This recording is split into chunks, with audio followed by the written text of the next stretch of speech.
There's a new push for the parish of Clarendon to be a tourist destination. Officials in the tourism ministry toured sections of the parish yesterday. The tourism minister says it's all part of efforts for the re-imaging of destination Jamaica. Clarendon, once a relatively peaceful parish, now gaining notoriety for crime. But Clarendon as a tourist destination? That's under consideration by the Ministry of Tourism. Minister Ed Bartlett and a team on Wednesday visited some areas of the parish which he believes has potential to attract visitors. For beach lovers, this is the spot being looked at for development. Jackson's Bay in Portland Cottage. Jackson Bay, we think, is a new frontier for mega development. It has enormous potential for larger hotels as well as for water sports activities.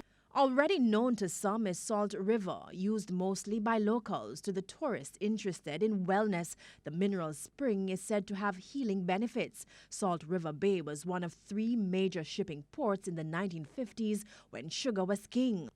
The reviews online, though, are not flattering. One website notes that while the river is a great spot to soak up the local scene, it notes that the attraction is, quote, seldom visited by tourists. The upkeep is substandard as the locals don't seem to mind the rubbish that litters the grounds, unquote. On the contrary, this business operator did not hold back her frustration about the state of the area. Everybody know what I pay. Everybody just wants to dirty place.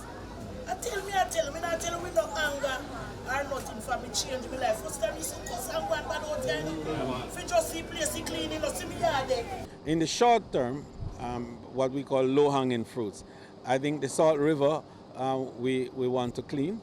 We're going to spend some dollars on that, cleaning the Salt River, because it is navigable. Right. And if we clean it properly, we could have some level of rafting on it even now, and some level of boating as well.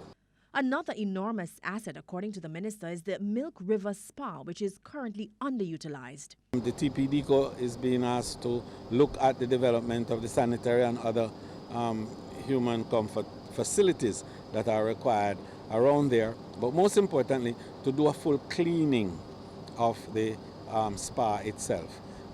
We see the signs of nutrients creating all sorts of algae that are damaging and dangerous to human use of the facilities. So now the experts have visited the sites. They've been charged with developing a plan which will benefit not only the country but citizens living in Clarendon.